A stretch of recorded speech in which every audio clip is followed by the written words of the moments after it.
பாவேந்தர் பாரதிதாசனின் 135வது பிறந்த நாளையொட்டி சென்னை மெரினாவில் உள்ள அவரது சிலைக்கு முதலமைச்சர் ஸ்டாலின் மரியாதை செலுத்தி வருகிறார். அதனை பார்க்கலாம்.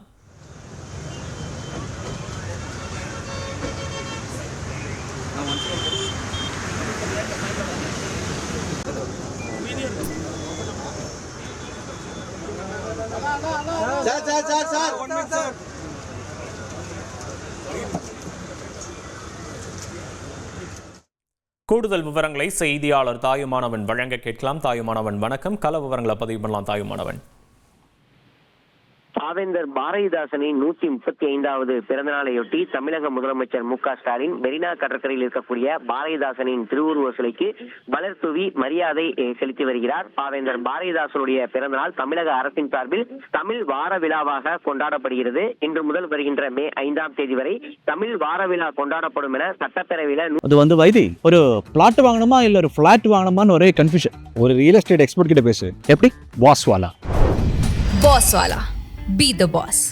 110 விதியின் கீழே தமிழக முதலமைச்சர் மு.க.ஸ்டாலின் அண்மையில அறிவிப்பு ஒன்றை வெளியிட்டிருந்தார். அந்த வகையில தமிழ்நாடு முழுவதும் தமிழ் மொழியையும் பாவேந்தர் பாரதிதாசனுடைய பங்களிப்பையும் கொண்டாடக்கூடிய வகையில பல்வேறு நிகழ்ச்சிகள் இன்று முதல் ஒரு வார காலத்திற்கு நடைபெற இருக்கிறது.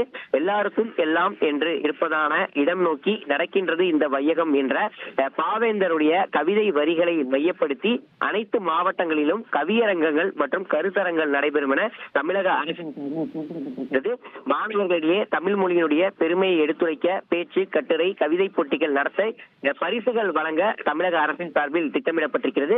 தமிழ் வார விழாவில் சிறந்த தமிழறிஞர்கள் மற்றும் இளங்கவிஞர்கள் பலர் கவியரங்கில் பங்கேற்க இருக்கக்கூடிய நிலையில் அவர்களுக்கு தமிழக அரசின் சார்பில் சிறப்புகளும் செய்யப்பட இருக்கிறது. தமிழ் இசை, நடனம் மற்றும் மரபு கலைகளை மையப்படுத்தி கலை நிகழ்ச்சிகளை மாநிலம் முழுவதும் நடத்துவதற்கு தமிழக அரசு முடிவெடுத்திருக்கிறது.